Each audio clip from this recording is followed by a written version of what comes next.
Hello and welcome to PFF Fantasy Football Podcast. I'm your host, Ian Hartitz, and today we conclude our Dynasty season. You know, it never ends. I get it. That's the whole kind of basis of Dynasty, but we've gone through quarterback, running back, wide receiver. Today we get through the ever-important tight end. And damn it, people, if you are in a tight end premium league, you could argue this is the most important podcast of the group.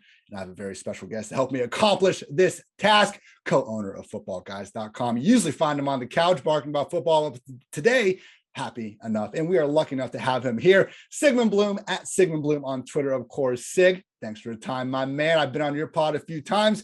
First time we've had you on here. And thank you, my brother. How you doing? It's an honor. And I always love getting together, man. I love your energy. You know that. And I love that we can still have this kind of energy. We should have this kind of energy in the off season because the combine's going on. GMs and coaches are telling us things that are important. Decisions are going to be made. Franchise tags, free agency, the draft, the plate tectonics are in motion. And in tight end, the important thing is this can be the position with the biggest rags to riches stories and the fastest rags to riches stories, right? What do we have? We have Travis Kelce. He was a second-round pick who had microfracture surgery in his first year, right? George Kittle was a fourth-round pick. Darren Waller was out of the league and was a converted wide receiver. Even we can go back to like Antonio Gates, undrafted, right? So your off-season research can give you the drop on everybody else. Logan Thomas was a good example of somebody that you can get that one step ahead of the competition, use that last roster spot. Maybe you can get the next Antonio Gates and the next Darren Waller. Dreams can become a reality at the tight end position, arguably more so than anywhere else. And Sig, I just love your way with words, man. We as a fantasy football community are blessed that you chose this industry, but I firmly believe that you could talk about anything under the roof and be successful with it, man. So nice preview for all the folks out there, but let's get into it, man. You know, we're going to go through the kind of entire tight end landscape here, and let's kick things off with the first guy you mentioned, Travis Kelce, because done a lot of, studies here on age, experience, and just generally speaking, tight end does join quarterback as the only positions where we do have a hope of still having some high-end fantasy caliber players even later in their careers. I know some people in Dynasty, they're not necessarily looking 10 years down the road. Maybe we just look 3 or 5, as great as getting the young talent is. Hey, we're playing for a championship. If we win a championship in year 1, that's pretty cool as well. So does this in mind, do you want to keep buying Travis Kelce as the overall tight end 1? Because he's getting up there in age, but damn it, Sig, if there is a player that has a chance of aging gracefully, I think it's probably one of the best tight ends we've ever seen attached to Patrick freaking Mahomes. Yeah, and that last part's the most important part, I think. But if there's an argument against him as the number 1 fantasy tight end in Dynasty leagues right now, it's just simply that we don't know how good Kyle Pitts is going to be. Yeah.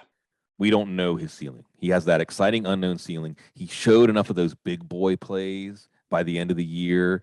I think most of the things that held back Pitts last year were structural and not because of tight ends drafted in the first round or not because he's not suited for this. He's not going to translate. So it certainly, if you look at the Calvin Ridley news all pointing in the direction of a trade, Kyle Pitts could lead tight ends in targets next year. He could lead everyone in targets. Yeah, he could lead the league in targets. And Arthur Smith, I don't think is going to be shy about going back over last year and seeing where they could have done better and how they deployed him. And Kyle Pitts is going to be better. Remember, he's young too. So I think that's, if I had Travis Kelce and someone offered me Kyle Pitts, in the end, I would talk myself into taking it. It may be to the detriment of my team for 2022. Maybe it could end up being the difference, because that's the other thing is that the Mahomes to Kelce connection, it's just unstoppable. They got Matt Nagy back, Eric Bieniemy back, the band's all back together. They're going to keep. Nothing about this offense is going to change significantly. So it's just a question of whether you really want to push things up front. But I would say right now, Pitts is probably worth more. I would have to I don't want to say reluctantly, but I do agree with you. Kyle Pitts, I guess my biggest issue with him this last year was the Mike Ditka storyline, because we're looking at two completely different eras, two guys that play the position completely differently. I was lucky enough to get to go on Chris Collinsworth, the boss man at PFF, his podcast. And I went through this big, long, discussion. I was like, Chris, doesn't it piss you off that, we got Kyle Pitts doing this and Ditka? I go through this 30 or 40 second spiel about it, hoping to come off as, smart in front of Chris. And Chris just responds. He goes, I don't care. I just like hearing your voice start fluctuating when you get excited and you start going on and on. So I was like, all right, fair point. But at the end of the day, Kyle Pitts, all the Ditka shit aside, he just went for 1,000 yards as a 21-year-old rookie. Call him a tight end, call him a wide receiver. The guy can put up some big numbers. So, him, Kelce, Mark Andrews, I think we can put George Kittle as well. Let's take Kelce out of the equation for a second. I think you've kind of already said Pitts is your tight end one. So let's look at Mark Andrews versus George Kittle. How would you kind of rank these guys in Dynasty? But then on the other side of things, like, can we agree that George Kittle as a real life tight end asset is the best in the game? I mean, he's the archetype. Yeah. He's the archetype. He's what every coach wants at tight end. Mismatches, smish smashes. Although he creates smish smashes, he creates smashes, right? But I do think his dynasty value is going down. The thing about George Kittle is 3 or 4 times a year, he's going to give you that week winning performance. You're going to get that 9 for 189 and 2 touchdowns or something like that. But in other games, he can be marginalized out of the game plan. And that was with Jimmy Garoppolo. All signs are pointing to Trey Lance being the starter. Adam Schefter now changing his tune. A week and a half ago, he's like, maybe they'll keep him. Now he's saying sources expect him to be traded by the end of the month. So it's Trey Lance's time. But Ian, what are we looking at for a typical range of pass attempts for this offense with Trey Lance? 15 to 22? That's the thing, man. Trey Lance is amazing for Trey Lance. I'm not so sure it's good news for anyone else. And that includes Kittle, it includes Debo, it includes Ayuk and Mitchell. Exactly. And that's the problem, is that they have Samuel and Ayuk who are compelling targets in their own right. So we could see a lot of 2 for 27 kind of games from Kittle. Andrews is he really broke out in a way that I don't think anybody expected. But part of that is something that is sustainable, which is Lamar Jackson throwing more and throwing efficiently and productively. But then in the second half of the year, when Tyler Huntley took over, Andrews' value sustained and Marquise Brown and the downfield passing really didn't. Obviously, Andrews was in that hot zone for Tyler Huntley, which was great if you had Mark Andrews and helped you win a title. But I don't know if that's sustainable. I think Marquise Brown is probably the guy that's been overshadowed a little bit there. But if I had Kittle, based on where they're at in their career arcs, and someone offered me Andrews, I'd probably take Andrews.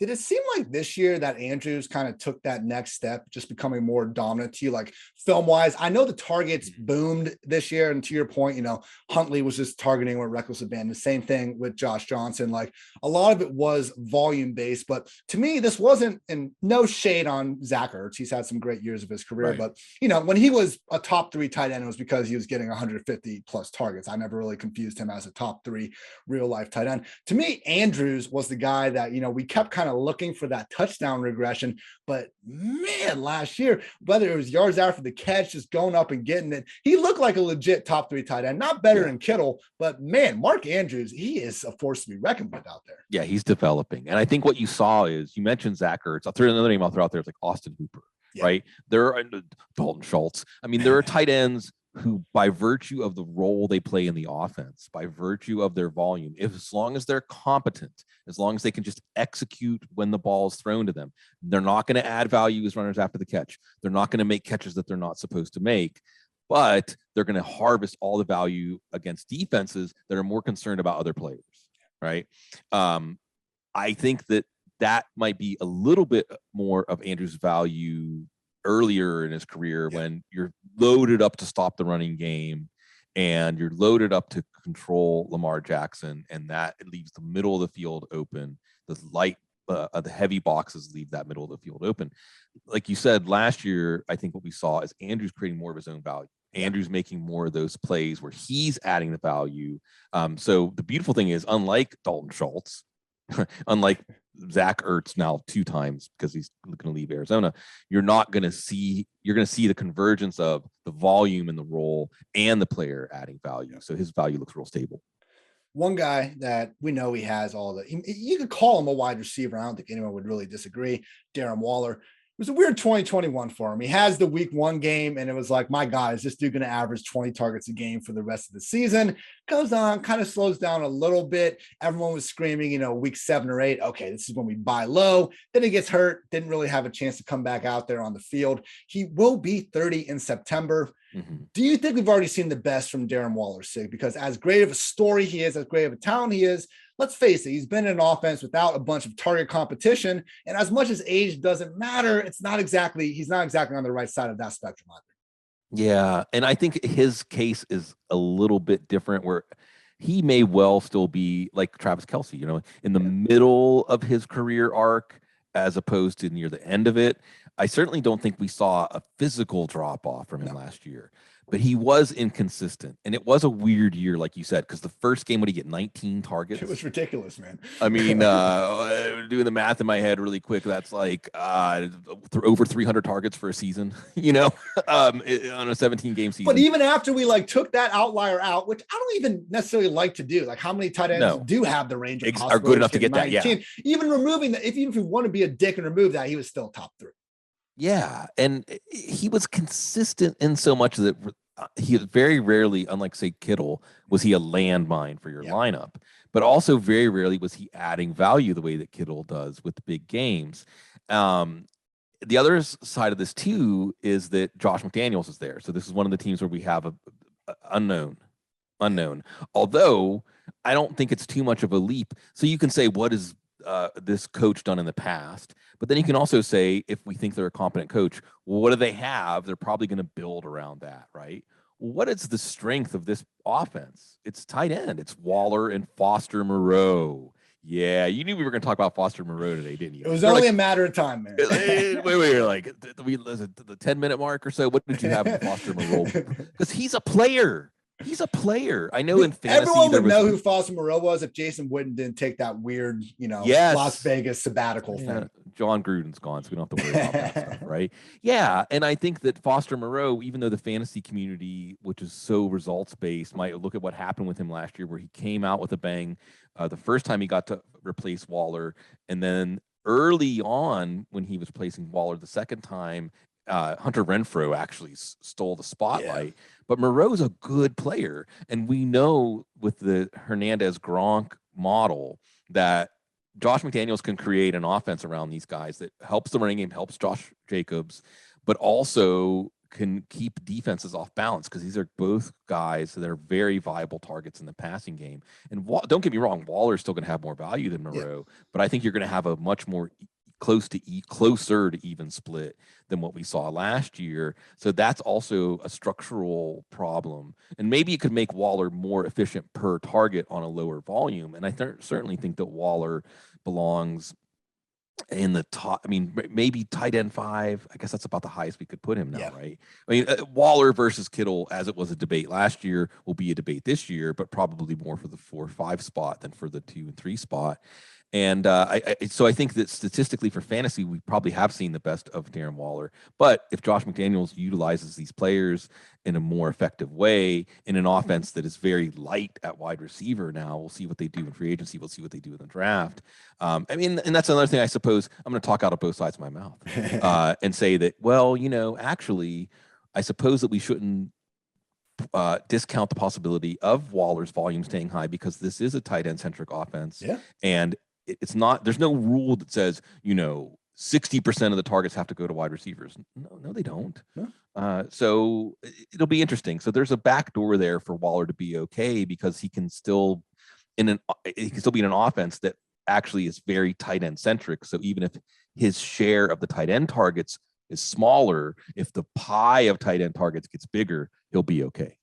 I think Foster Moreau too is a great, when we have some of these dynasty startups where you're doing legit 25 plus rounds, like even if you have Waller early, don't be afraid to go grab Foster Moreau late. The guy's not even 25 years old yet. We all love Matt Kelly, the pod father here. And when he was on the pod, he brought up the good point how, in redraft and best ball, we kind of talk about how, okay, if you take, Ezekiel Elliott in round 2 and Tony Pollard in round 10, like you're not getting the best out of both of those guys. So you're really not helping your upside by, handcuffing yourself. Dynasty is completely different, though. That is a situation where, hey, maybe handcuffing can lead to best value. So I'm not saying Foster Moreau is that Dallas Goedert or Smith type of talent people really kind of expected him to be. I think when Waller got hurt and Moreau was on the cover of every single waiver wire article in the industry, but man, Sig, like we've still seen several times now, even going back to his rookie year, of him putting up some decent numbers. As far as backup tight ends around the league go, and running back is really I don't want to say easiest because we know how funky the committees can get, but trying to handcuff wide receivers and tight ends is far more difficult than running backs. With that said, Foster Moreau, man, I could think of way worse starts later in these sort of dynasty startups. So. Yeah, and I mean, it's a great time to bring up, there's names people need to know, like Noah Gray, Harrison Bryant, backup tight ends. Let's spend the whole hour talking about backup tight ends, because there are players that, like Foster Moreau, had that instant value. Noah Gray could be that guy next year if Travis Kelce, perish the thought, goes down. And I think you also bring up a good point about how the fantasy community, as I hinted at, had such a response to Moreau that it creates these elevated expectations. So if he's just merely startable some of the time as a waiver wire tight end, that's a hit, that's a win, but it feels like a loss because the echo chamber is so loud now. That echo chamber does get ridiculous. And especially when you go on Twitter during the offseason, man, there's always someone out there saying Twitter's too high on this guy. They're too low on this guy. Where do I go to find out what Twitter thinks anyway? Because I didn't realize that it was a monolithic idea. My goodness, the world we live in these days. Right. You mentioned before Darren Waller, tight end 5. That's where I have him. If you want to bump him up or down a spot, I'm not going to disagree. But I think the consensus generally is Andrews, Pitts, Kittle, Kelce, Waller in some order, making up the majority of the top 5. After that, I think there's a pretty interesting 3-headed, monster. We got TJ Hockenson, Dallas Goedert, Dawson Knox. This is not that dragon meme where, you got the 2 beasts and the one, really looking funky one. Not quite that. All these guys are, pretty young. They've each flashed to a fairly high level when they've had their opportunity. So Sig, buy, sell, hold out of Hockenson, Goedert, and Knox. Hockenson, I think, is either a sell or a hold. And the only reason I put it in between, because I don't know that you're going to find anybody that's going to pay what they would have paid for him last year. We're going to either look back at Hawkinson's first 3 years and say things didn't quite line up for him, whether it be because of injuries or the situation. But then once he hit his prime and under Dan Campbell, good head coach, by the way, and underrated offensive mind. No more Dan Campbell jokes. No more jokes about buying kneecaps. Brad Holmes. I think that Detroit is getting this organization, this team going in the right direction, and maybe the team could start to peak as he's hitting his peak, and we'll look back at the first 3 years as an aberration, or we'll look back at the first 3 years and say that's just who he is. It's just not always going to come together. It's going to come together for a game or two. He's not a field stretcher. He's not a big play tight end. He's not necessarily even one of those tight ends that creates value on his own, like I was talking about earlier. So that makes him more of a sell, because I think if you look at his age, if you look at the just the numbers, the basics, his best should be yet to come. Another positive thing here is we should mention the name Ben Johnson. Players love him. Amon-Ra St. Brown really loves him. Said that he was basically responsible for his late season breakout. But again, Amon-Ra St. Brown is the one saying, hey, that, Ben Johnson was, now granted, Hockenson was banged up, but we'll see what the Lions do to bolster their wide receiver group. We had a situation going into last year, Ian, it could not have been more set up for TJ Hockenson, right? In the first few games, it looked like sure enough, he was going to be a great volume-based play. And then again, injuries get in the way, structural things get in the way. And I don't think he's going to have as good a situation again. He didn't hit, so probably looking to sell. I think that's fair. Yeah, man, after that first 3 weeks, it was like, the victory lappers were out and about. Right. Unfortunately, I mean, like you said, I think injuries have more to do with it than anything. But now Goedert is a little bit tougher because he has looked dominant. Goedert at his best has looked better than Hockenson at his best, at least as a receiver and the things we care about in fantasy football. Where's this offense going? Who's going to be the quarterback in 2 years? I know who the quarterback's going to be this year. I don't think it's Hurts, man. That's it. So your reaction tells the whole story. Yeah. So there's just this uncertainty. That's probably good uncertainty to gamble on, honestly. Well, because it can get worse than his situation last year. Probably not. Yeah. So but I think Goedert as a talent in an atomic way, in a vacuum, I want in on that. Let's buy, baby. Right. So chances are that's the right answer. Yeah. Knox is, I think that the market is lower on Knox than it should be as it is. So he's probably a buy just simply to correct that inefficiency. Because I think that there are more people looking at, well, there was a good piece, Joe Buscaglia, he's outstanding, covering the Bills for a long time at The Athletic. He put out a piece earlier this offseason saying, except for touchdowns, look for Knox's numbers to go up. And what's interesting, here's a good analytics debate for you, Ian, because he cited as evidence that his value was going to go, or at least his numbers were going to go up, except for his touchdown rate, which was pretty high. That he had one of the lowest, I think he was 26th in targets per route run among tight ends that qualify. Yeah, 71 targets in 15 games. I mean, that's awfully low. Yeah, but yet he's still running routes on a lot of plays. He's still out there, which some might say, well, he's not earning targets. Like, he's not earning targets from Josh Allen now, then how's that an indicator? That's actually an indicator that he's not going to earn more targets. But look, he's a player entering his fourth year. He came into the league as a projection, right? An amazing athletic projection. People probably don't know that Dawson Knox athletically is a first-round pick. Athletically, as far as measurables, Dawson Knox can hang with any of these guys. Before last year, man, like, he was not producing in fantasy. I get that, but you could not watch a Bills game without seeing him flash at least one receiver or a blocker, man. Like those pop passes they always do to Isaiah McKenzie. Like, they use Knox as that lead blocker. That dude is nasty at the point. He is. And they, I think last offseason, they wanted to improve at the tight end position. And kind of by default, they had to say, well, let's just see what Knox can do. And well, he can do a lot. They brought in Hollister in the summer, and we were hearing, and I don't think the Bills reporters were lying to us, but it seemed like it was an open competition. Yeah. Fair play to Knox. He won it. And he won it, and let's watch to see if he earns an extension. Because if he earns an extension this offseason, because some of this is simple. Like, I get it. Look at the analytics and so on and so forth. How can a player's role grow in that kind of situation? We're going to watch to see what happens with Emmanuel Sanders. I know there's a Gabriel Davis debate here, but we're talking tight ends. And if they extend him, he's a player going into his fourth year. He's still on the upside of his career arc. He was at Ole Miss. He had trouble staying on the field. He was playing with A.J. Brown and DK Metcalf. Jordan Tamu got drafted by the USFL, by the way. Did you see That's that? right. Number 2 overall. Number two. Right. He was number 1 on my board. Let's debate USFL picks.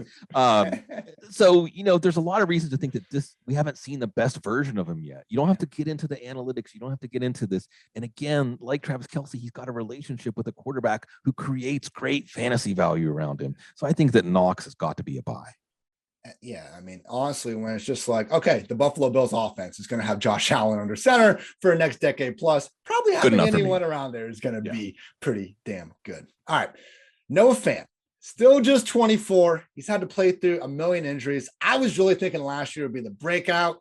QB situation didn't exactly help him. We also had Albert O, not inexplicably splitting time. I think Albert O does bring a lot to the table. I mean, hell, we took that 1 5-yard curl for like 60 yards.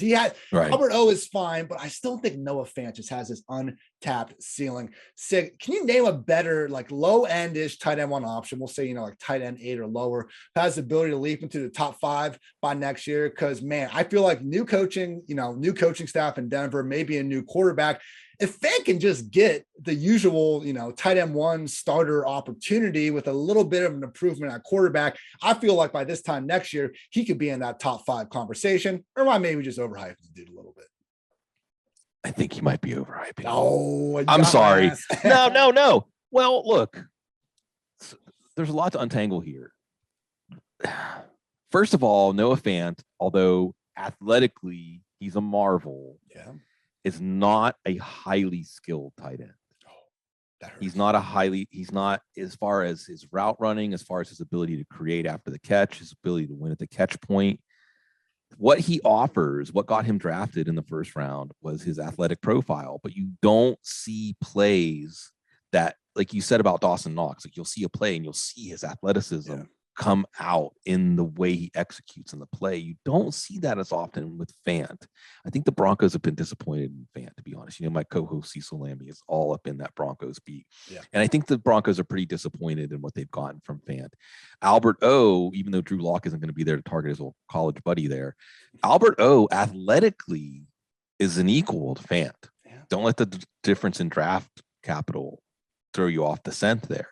Then you also have that they extended Tim Patrick. You have they extended Cortland Sutton. They still have Jerry Jeudy. They still have KJ Hamler. And who's going to play quarterback? Who's going to play quarterback? Jimmy Garoppolo? A lot of mouths to feed. And Kenny Pickett? Maybe, and they're probably going to bring back Melvin Gordon. Right. Or if not, I tell you what, if they don't bring back Melvin Gordon, don't be surprised if they make either another move at running back or if Mike Boone gets a lot more work than people think. Don't put that out there in the world, man. What I'm trying to say is this is just not a good environment for, I don't even care who it is, Ian. I don't care who was in Noah Fant. Unfortunately, because he was a first round pick and tight end 5th-year options are cheap, they'll probably exercise the 5th-year option because it's just kind of a no-brainer. I mean, that's why David Njoku and Evan Ingram had their options, because it's just too cheap. I mean, it's not a big price. So you really, with Fant, you're looking at getting him and hoping that his second team is where he blossoms, because I just don't think it's going to happen in Denver.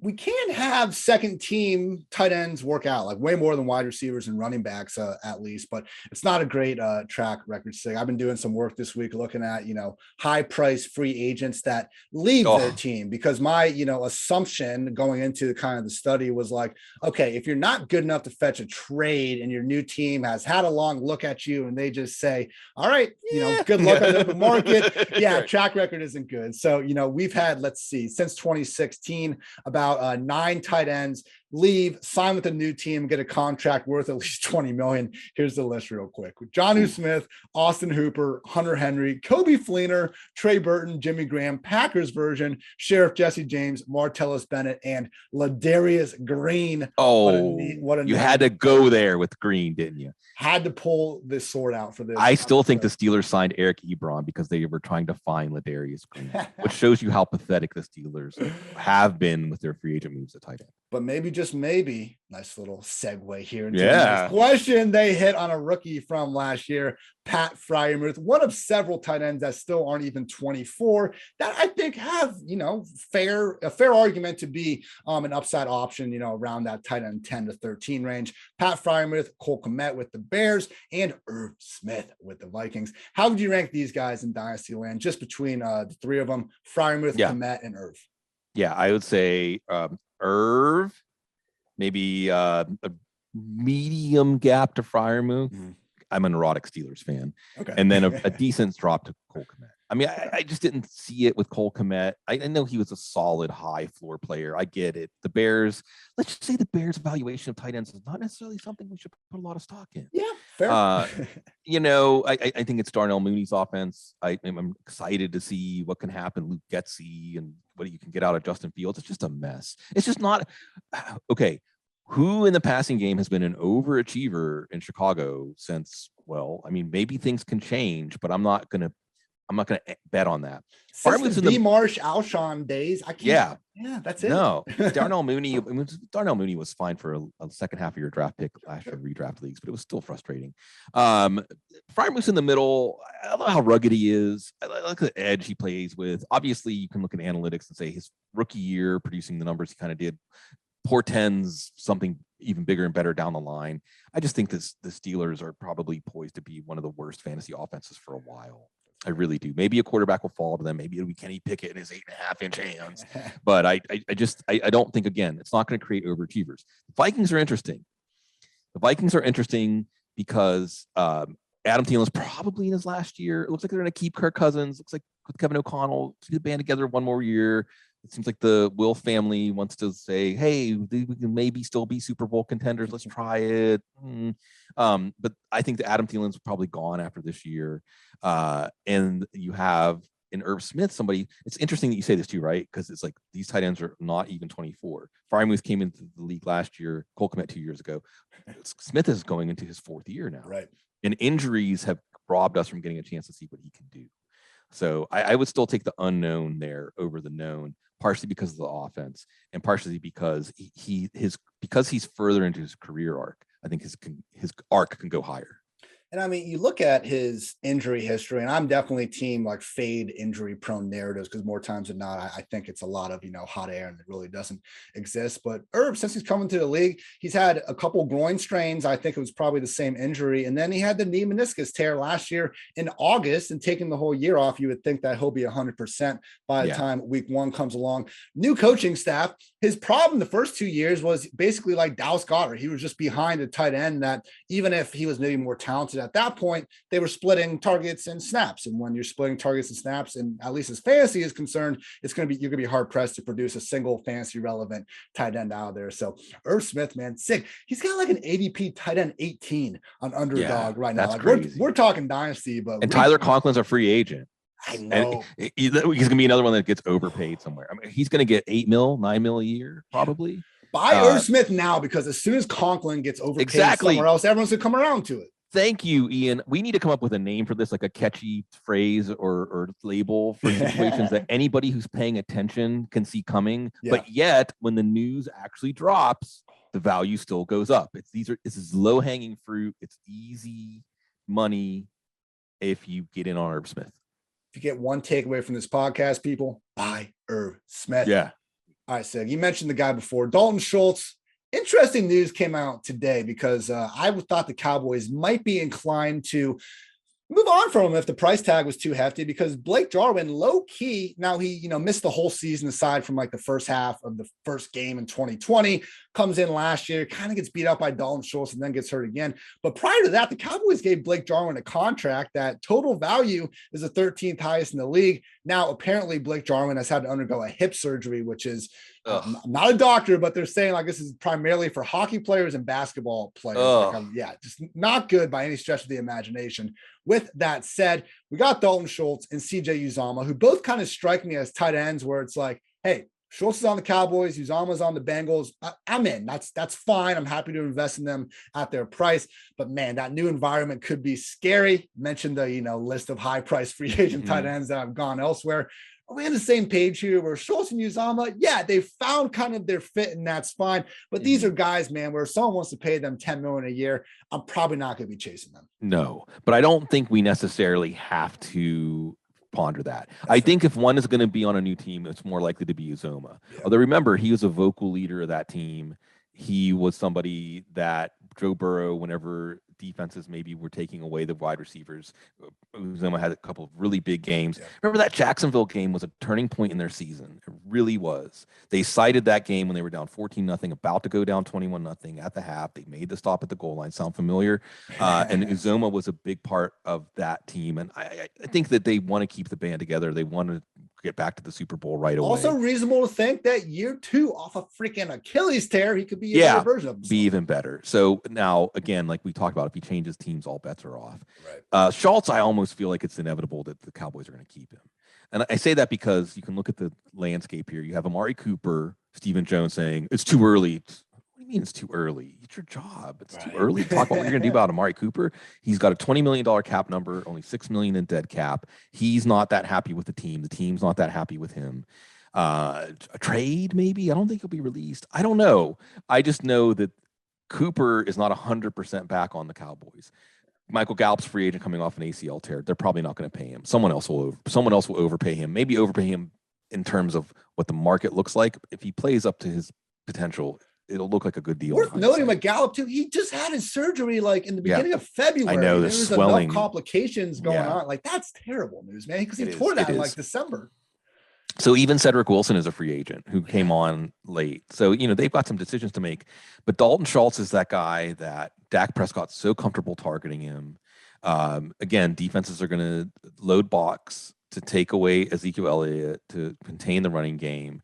You have CeeDee Lamb. You have Amari Cooper who can stretch the field. That leaves all those easy targets for Dalton Schultz. So maybe in the case of Dalton Schultz, Ian, this is one of the situations like it's when the news comes down that he resigns.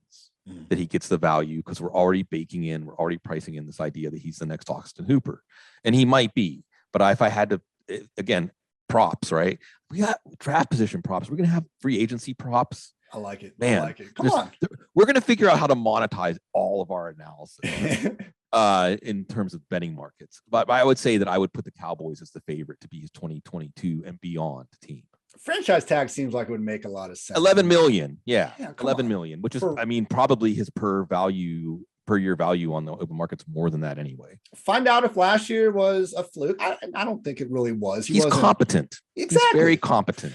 He wasn't ripping off like ridiculous chunk gains that you just thought were fluky. He wasn't doing ridiculous things, but that kind of makes you think he could probably go back and do it again. Yeah. Do you want him to be your number one pass game option? No, but you got CeeDee Lamb, who I think is more than capable of filling that need. We talked a little bit earlier about Kyle Pitts and, him more or less being a wide receiver. Only guy that I think more fits that bill is Mike Gesicki. But you know what? He's called a tight end fantasy. So I will spare the listeners, the 90th time I've ranted about this over the years. So the one interesting thing was listening to Mike McDaniel, and I'm not taking a ton of stock from what the coaches are saying at the combine in February, March. But with that said, McDaniel was talking about, having Gesicki there. Seemed like he was working on the assumption that he would be back. Maybe they try to tag him as a tight end. We'll see what Mike's able to do kind of in that arbitration potential. Anyway, the one thing McDaniel said was that, they want to utilize what Gesicki does best and also maybe get him to just be a better blocker, round out his game a little bit. Could we be looking at a big breakout for Gesicki? I know we were talking about Noah Fant earlier, and I think you're right. We haven't seen, him just play above expectation from what, maybe he's getting with the targets. Gesicki, on the other hand, that's athletic profile is borderline erotic. And we have seen him win one out. Like, he's a hard guy to freaking cover, Sig. So if you look at the situation, having Parker and Waddle there hasn't exactly helped him be featured. Could the best of Mike Gesicki still be to come? Yes. And yes. And I can tell an easy story on this one. And I think absolutely the franchise tag is inevitable here if they don't sign it. Because $11 million is probably, I'm more confident that he'll get more than that on the open market than I am with Dalton Schultz. And then you bring in Mike McDaniel. This is going to be fun, by the way. Yeah. Nobody that looks like Mike McDaniel has ever been an NFL head coach. He's one of us. He's a fun guy. He's a fun guy. He's very cerebral about the game. He's very genuine. I really hope that he does well, because I think it'll be a referendum on what does it have. You have to truly be a football guy, even though I work for football guys, to be an NFL head coach. And why has he risen so fast, so high? Because of his mind for the game. And you hope that he's a humble guy who, again, looks at what he has and says, what can I do with this? Because Mike Gesicki, I believe, Ian, I think he had the third most targets of any tight end last year. He was up there. And it was a pretty nondescript year for fantasy, but you can tell that story because the offense was a mess. 3 years, 3 different ideas about offensive coordinators, and it just never seemed to come together. They didn't seem to be using Tua Tagovailoa to his strengths.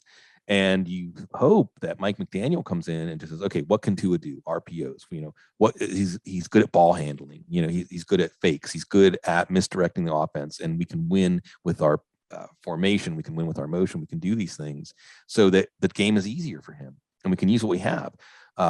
Offense-wise, structurally, you have Jalen Waddle, and yes, Jalen Waddle is probably one of those players that if you overpay for him right now, it'll look like a good deal in about 6 months, right? Yeah. Or 7 months, I guess it's only March.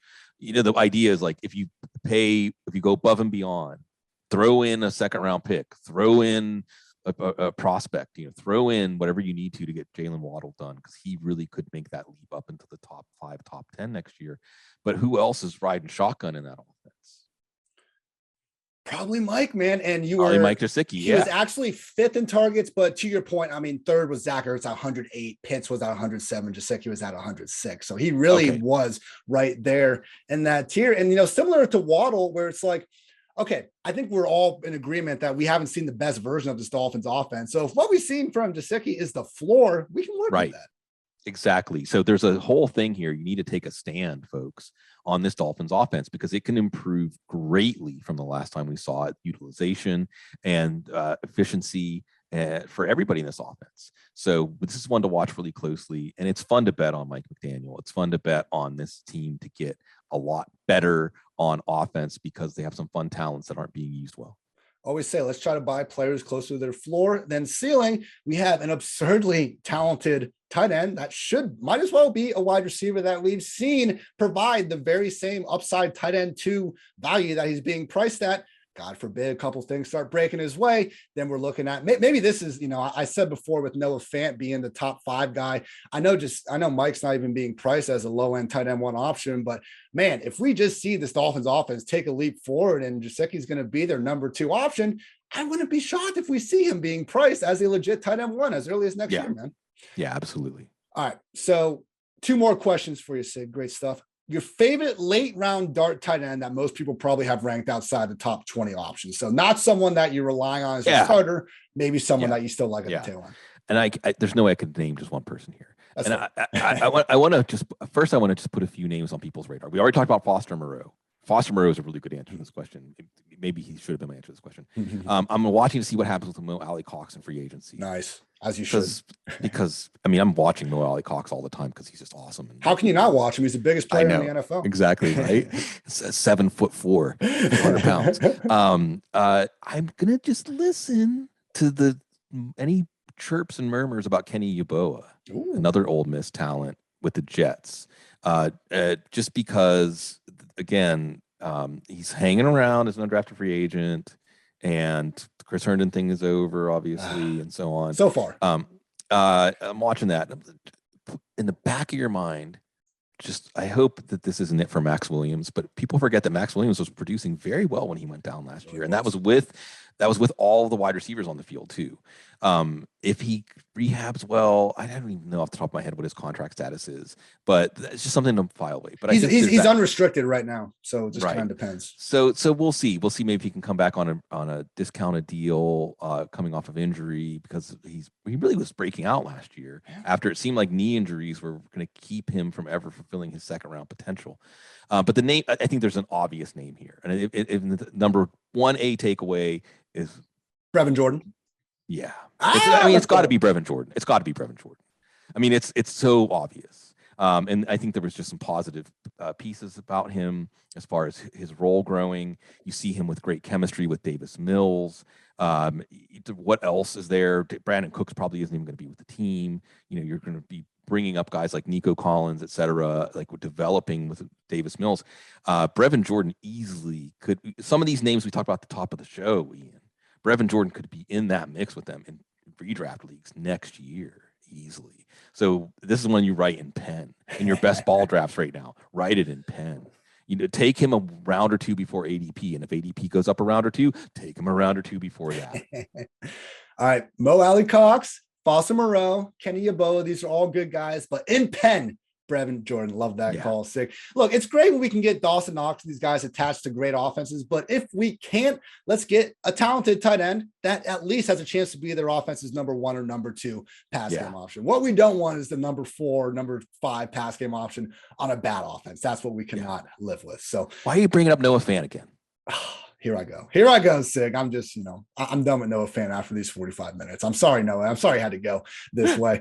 Final thing, Sig, a guy I am not out on, David Njoku. Now, we're hearing some absurd. I think the Pro Football Talk article was saying the Browns might be willing to pay 8 figures to keep David Njoku, even though they're already paying Austin Hooper that. Harrison Bryant, someone you mentioned there. Like, I think any of those Browns tight ends, if they were just left alone, the offense could put up big numbers, but when they're being used like the Colts do, just 3 tight ends at a time, it's hard for anyone to thrive. What's your favorite potential landing spot from Njoku, and why is it the Chargers? Yeah, but hey, let's not just push Donald Parham out the door, okay? I don't think he can play 3 downs, man. I love my XFL guy as well, but no, I hear you. He might always be that second fiddle.